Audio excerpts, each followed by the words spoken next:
Good morning, cultists. Welcome back to another Unbalanced Breakfast with CthuLoops. Alright, so in the last episode, we ended things off after having recruited a condor to our side. So let's see how this works. The condor is apparently wet.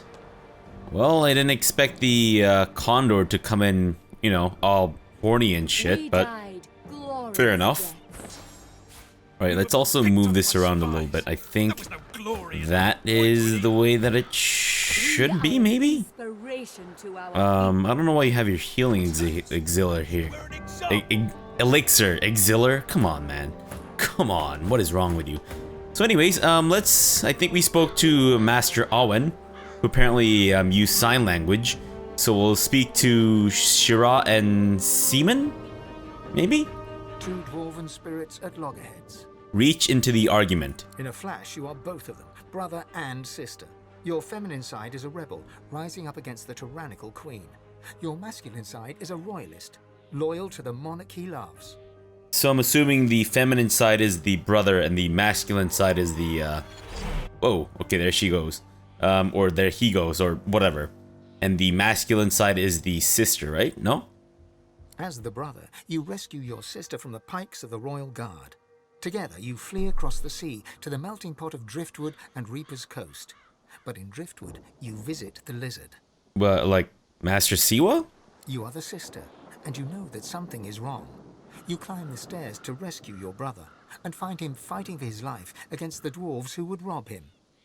Both of you die, but your killers do right by their fellow dwarves, and bring you here to lay you to rest. As spirits, you fight for eternity. One convinced that the queen is a tyrant, the other that your treason was wrong. So you got here just to die to, like, fucking thugs. Great. Side with the brother, the rebellion was a terrible mistake. Side with the sister, you have to stand up for what you believe in. I feel like Fabrosi would, You know what? I think Fabrosi's changed a little bit in his death, so how about we side with his sister? I think Debris is kind of rubbed off on him in more ways than one. The sister smiles. She feels vindicated. Her brother still does not agree. The rebellion was a disaster. The rebellion was a mistake that cost them their lives. Right. Rue that when you stand up for what you believe, you may end up paying a terrible price, then consume the spirit source all in one go. No. What about you, dwarf? Watching the birds pick your body clean is almost soothing. At least you know you're doing some good for a creature. And it means that elf ain't getting his claws on my corpse. Right. Shoot her a curious glance. An elf is after her body? Not mine specifically, but he creeps from grave to sepulchre, taking what he wants. Whatever he wants. A grim expression passes across her face as she looks out over the graveyard. The dead don't rest easy in this garden. Not by half. Ask the spirit who this elf is. He lives in the big house by the gate. I ain't about to wander up and ask for a name, mind you. Wait, so Riker is an elf? The less I see of him, the happier I'll rest. Okay, interesting. And speaking of elves, I did wonder in our last episode if perhaps it would be possible for Fabrosi to shapeshift into an elf and then consume body parts in order to take their memories. And Fabrosi, I'm sorry, but you're gonna have to suffer being an elf for a little bit as we try this out.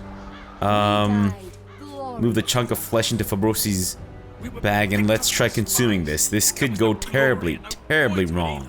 Painful death. Trapped and defenseless. Wow. Wait, that actually worked? Holy crap. That is awesome. Nice. I didn't think that would actually work, but damn, you know what? We have learned something amazingly, or something new that's amazing today. And that is apparently that we can actually consume their bodies and shit. We'll take the bloody dwarven flesh from Master Owen's body and I should just, you know what? I should just keep this in our little hotbar here. That's meant to go over there, I think. Right, Fabrosi, why don't you turn into an elf again? Sorry about that, man. I didn't mean to put you through this raw hell that is elf form. And we will eat his body. Biting deep into the rotting flesh, your senses are assailed with a rank odor of meat long past its prime. Your memory wavers and becomes not your own, but the memory of one who led the most solitary of lives. Wait, where did his body go? You see myriad wings flapping, your hand scattering birdseed. You hear the screeching of eagles, the tearing of flesh. All of your life is centered on this place, this pedestal of death. All of your life is dedicated to feeding your eagles the meat of your dearly departed people. Fantastic.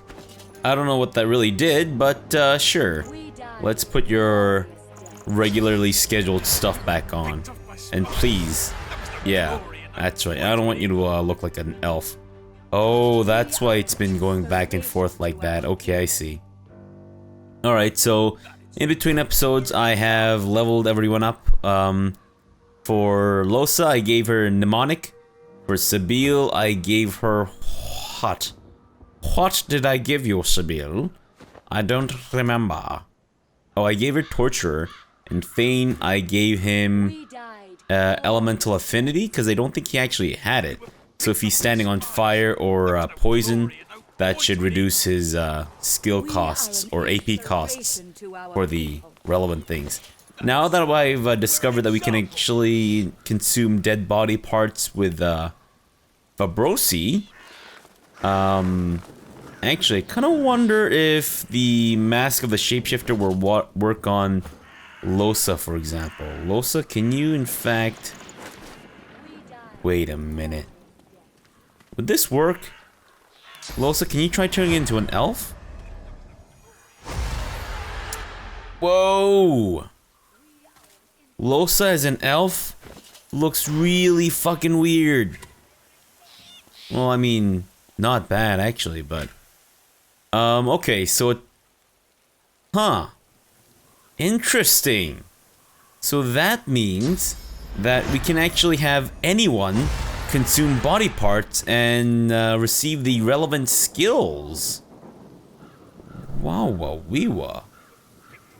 Ah, it's actually very fascinating.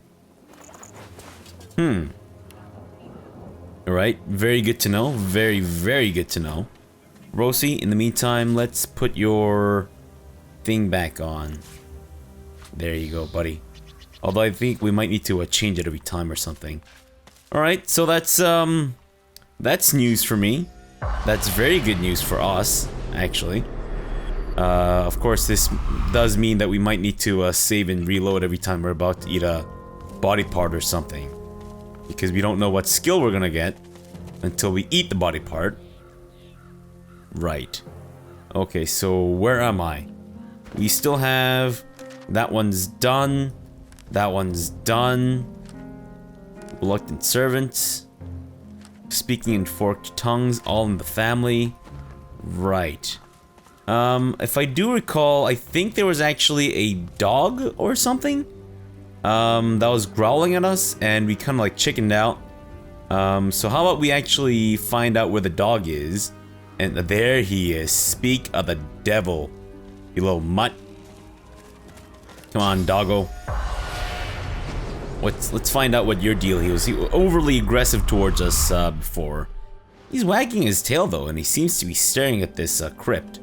And he also is like the most beautiful of green eyes. Right, Andras, which is admittedly a very strange name for a dog, but sure.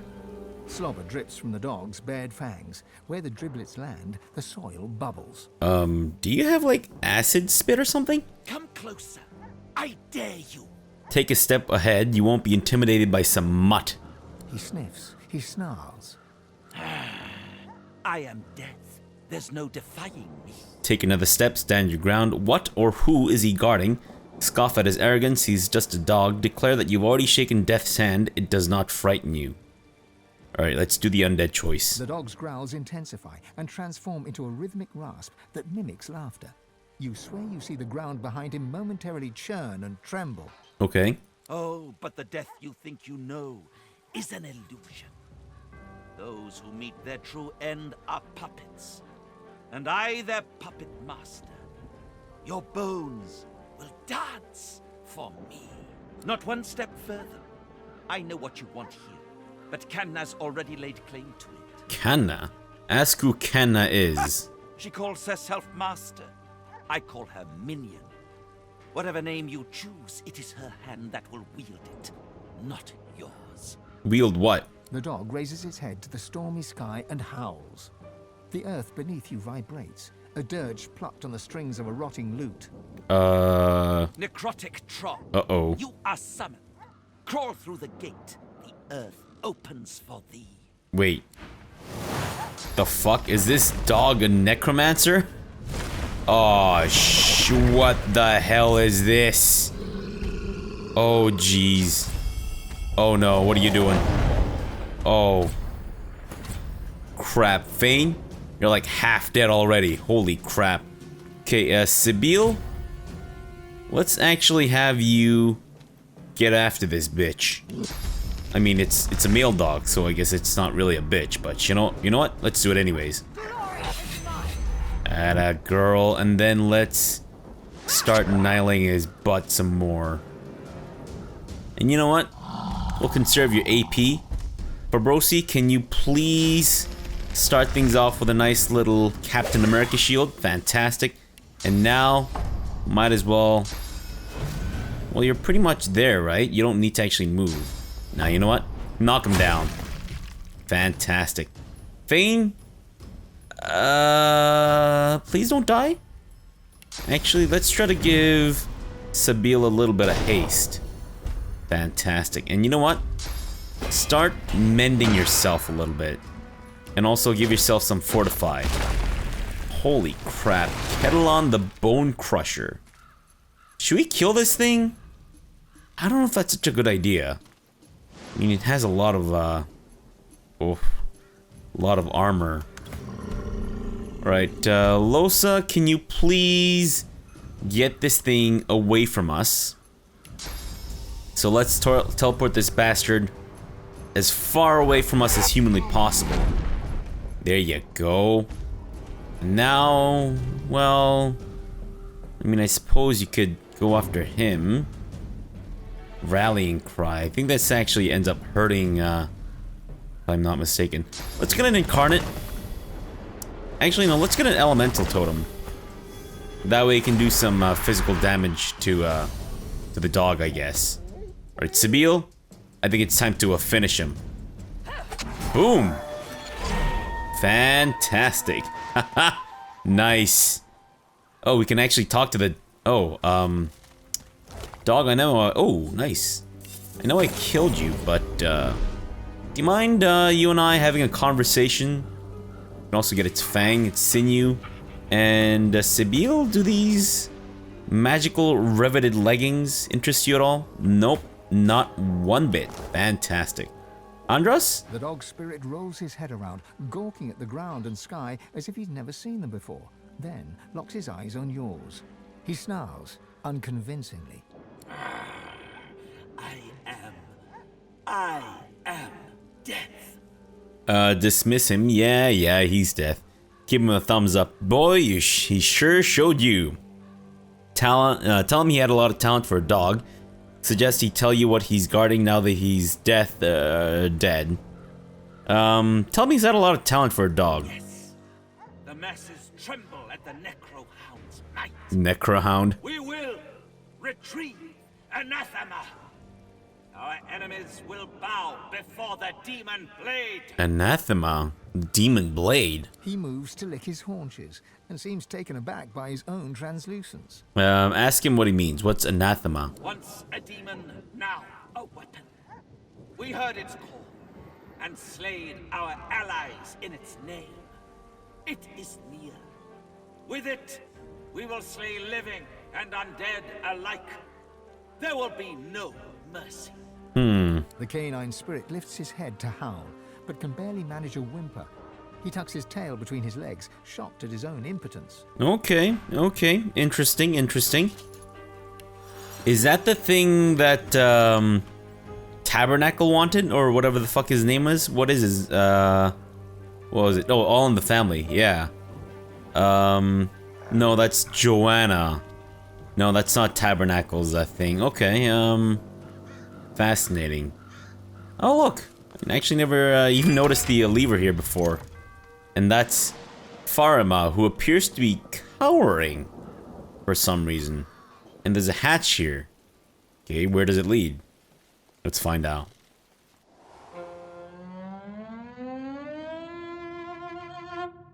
What the fuck was that? And, okay. Second there, it seemed like the game had frozen. But no, it was quick saving? Ah, nice, we got a bone. A petrified marauder. Petrified, from head to toe, a most unpleasant curse. Right. You know what?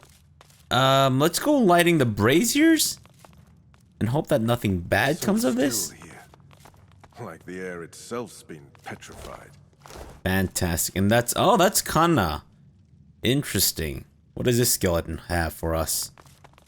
Are these guys gonna come to life? Once we do something? Apologies for the long pause there, but I was just kind of burping my intestines out.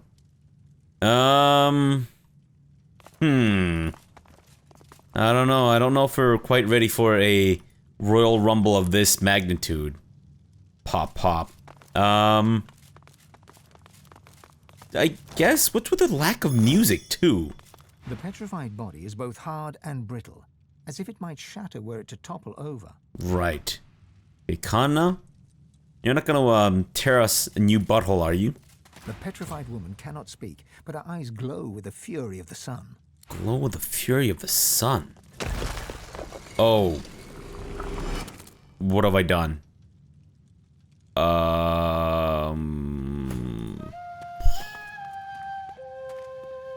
Well, that didn't exactly work out the way that I thought it would. Interesting. So, Fabrosi, you want to try that one again, man? It's a quick save again. And... wow, that actually worked. Holy crap. Nice. And we got steel armor, which increases huntsman. What the crap? Alright, you know what? Okay, why was the music paused? Oh, what the fuck? Why is Fabrosi the only one that's getting this weird music?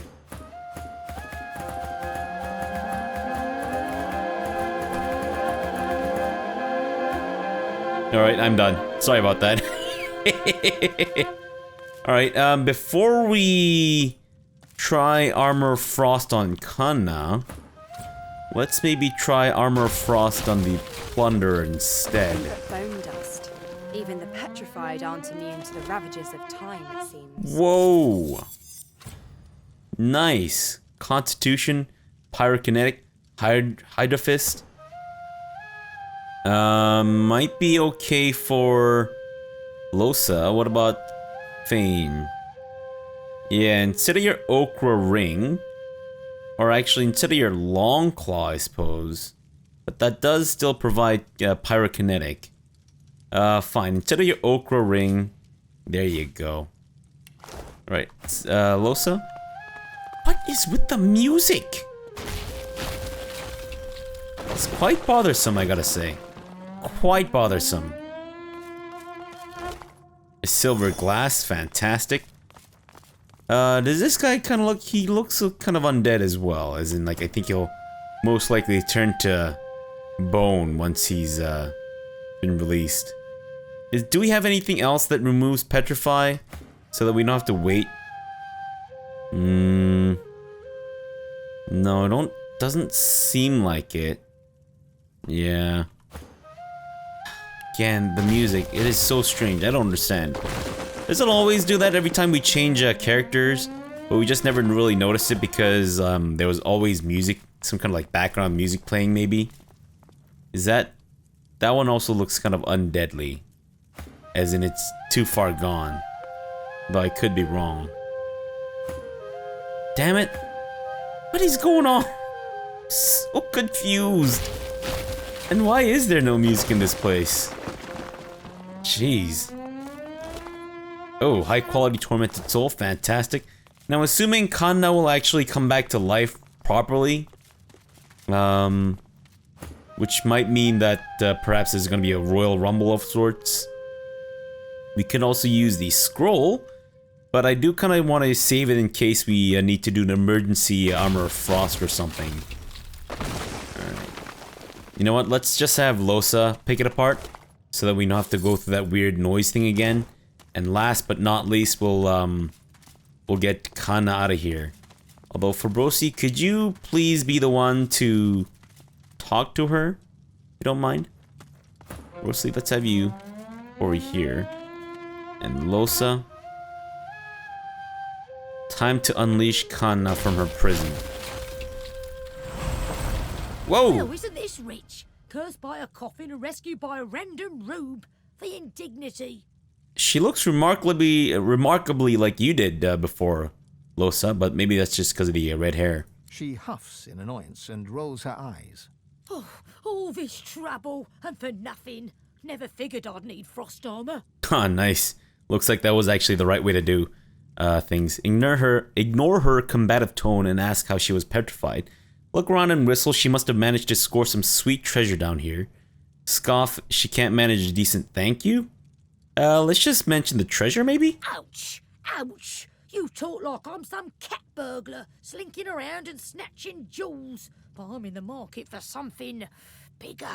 Hey, no judgment here. She purses her lips and coyly tilts her head. Oh, but do forgive me. I haven't offered you proper thanks.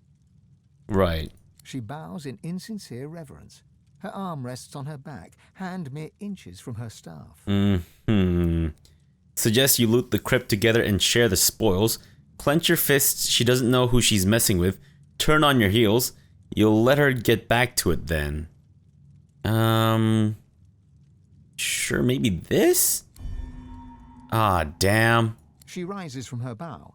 The deep blue veins on her face pulse violently. Crap. Maybe we should have, like, had Fabrosi selected. Or maybe we should have actually given him the scroll to use it on her. Honey, I know this isn't the way you wanted it to end, but anathema is still out there, and I'm not keen on competition if you get my drift. Alright, fine. Time for a royal rumble then. A jolt of cursed fire flares from her staff. Ah, jeez, miss. Ring it. Sure, whatever you say.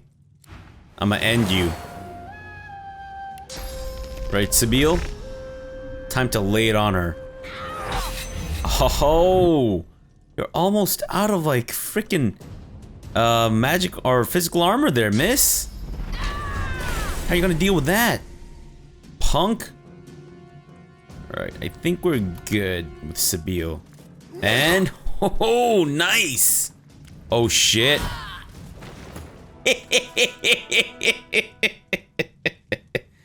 That was incredible.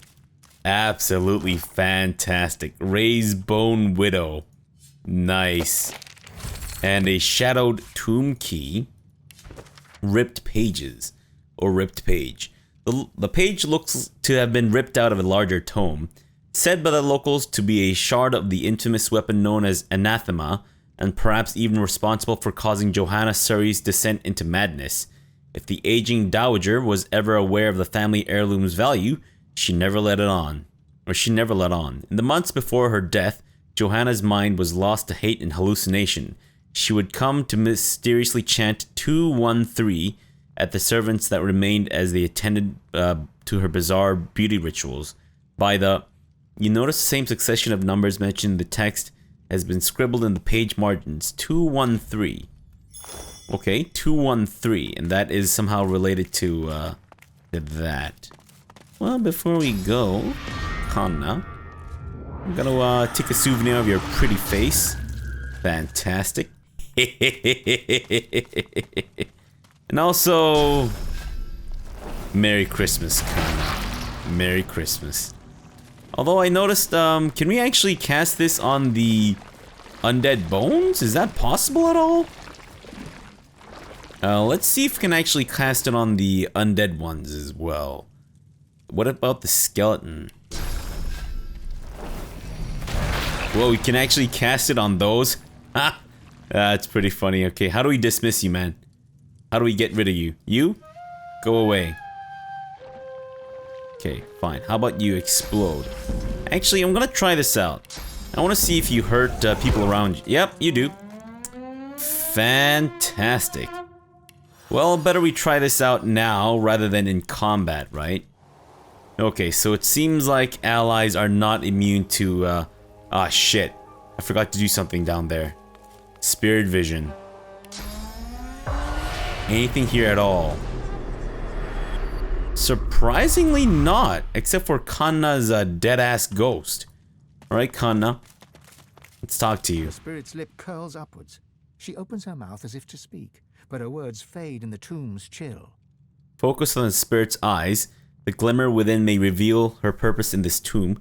Focus on the spirit's lips. You cannot hear her words, but perhaps you may still decipher them. Let's focus on the eyes, maybe? The longer you gaze, the more your inner source churns. You are drawn into her, her mind, her body, her past. They are no longer hers, but yours. You sit at a fire. At your left lies a black dog, basking in the warmth. Others huddle behind you. A young elf, a grizzled dwarf, and a skeleton, an undead. You hold a parchment up to the light and point at it. It is there that anathema can be found. Retain your focus on these unfamiliar memories. The sky is dark, and the roaring fire is now a sad flicker. The others lie around it in a circle, but you hear no snores. Their chests neither rise nor fall. Their eyelids never twitch. You look to your left. The dog's yellow eyes lock with yours, and the two of you turn from the ring of corpses. And you gasp as you are thrust into the present. You take a few deep heaves, then glance at the spirit. Her mouth continues to gabble, but you're grateful that only silence reaches your ears. Maybe I should have actually... The spirit's lips move rapidly. Damn. But you hear little beyond the hiss of your own breathing. Maybe I should have actually read her lips. Dang it. Oh well. Well, at least there's like a fucking flood of blood down here now. Thanks to old Fabrosi. Alright, I guess then we should check out Suri's tomb, maybe?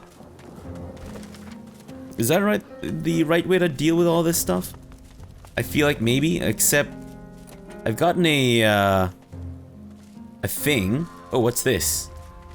A grave that we can dig up perchance? And it is... Oh, a coffin. Body here. Only a pile of rocks. Yeah, we'll take that. Sword, leather. Thought you were clever, huh? Come dig me up, see if I had any coin on my rotting corpse. Maybe my coffin could pay the debts I could not? Fool. You'd have better luck milking these rocks than you would seeing even a penny from me. A Flynn will beg, a Flynn will gamble, but a Flynn never repays his dues. Or his due. As for this Flynn, while you rummage through a dirty grave, I'm already nabbing what's not so rightfully mine. You win some, you lose some, my friend, unless you're canny enough to fake your own death, and then you only win. Victor. Didn't take long for fate to catch up, though. How do we know that, though? How do we know that it didn't take long for fate to catch up? What are you talking about, Fabrosi? What are you talking about? The shadowed tomb door. Love. Look at all these bones. Uh-huh. And again with the music. I've spotted something. Nope. No music at all now. Fantastic. Still stuck. There must be another one. Wait, what are you saying is still stuck exactly? Fabrosi, there's no context. How do you... Yeah, I know, I see the button. There was like a huge text. Success. Ah, okay. So that's what you're saying was still stuck. Got it, cool. I'm just gonna make sure that I mouse over everything. And is this the tomb of which we need to discover? What is that? Some sort of like very sinister looking hatch. Possibly. Alright, well before we interact with the sarcophagus here, let's quick save and make sure that we don't just immediately get our asses blasted by some vengeful dead or whatever. It's shut tight. Okay, well, I'm glad that it can't, in fact, be interacted with, or at least we can't open it just yet, because I wasn't quite sure if... Oh. Oh, no. Oh, it's filling up with gas. Guys. Wait, what? It just opened. Why did it just open? Is this not meant to be a trap? And what's with the whole 213 thing? 213. Are they talking about the torches? They're not talking about the torches, are they? Because that's kind of the only thing that I can see around here that I can really interact with, unless there's some sort of lever that I didn't find yet. And there only appears to be 2 torches around here, so I don't know what the hell they're talking about. Alright, is there something in here? No. Well, Fabrosi, I'm going to have you kind of do this on your own, because I don't want the others to die as this happens. Great. So...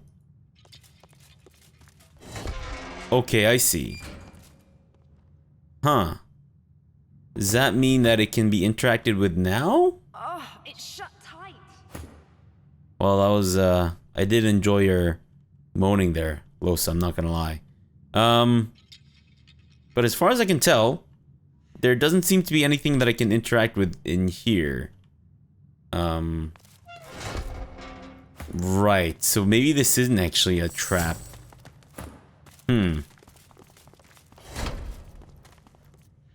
Do we need to... I don't get it. I'm not exactly sure what I'm supposed to do. Is this just not even the right place? This might not actually be the right place, though it did say it's Suri's tomb, right? And that's related to the quest that Tunguska gave me? Or am I mistaken here? Suri's tomb. Yeah, Joanna Suri, right? Or maybe I'm wrong. I don't know. You know what? Let's leave this off here for now and come back tomorrow. And then we'll explore more of this, because it seems like there's still a fair bit to do, which is actually kind of exciting because I haven't had one of these like quest hub things in quite a long time, I think. Actually, maybe we should have did some spirit vision in here. Maybe? Spirits? I think there's something there. Oh, there we go. Ah! Fantastic. Alright, well, you know what? We'll do this in the next episode. So for now, thanks for watching and have a good breakfast.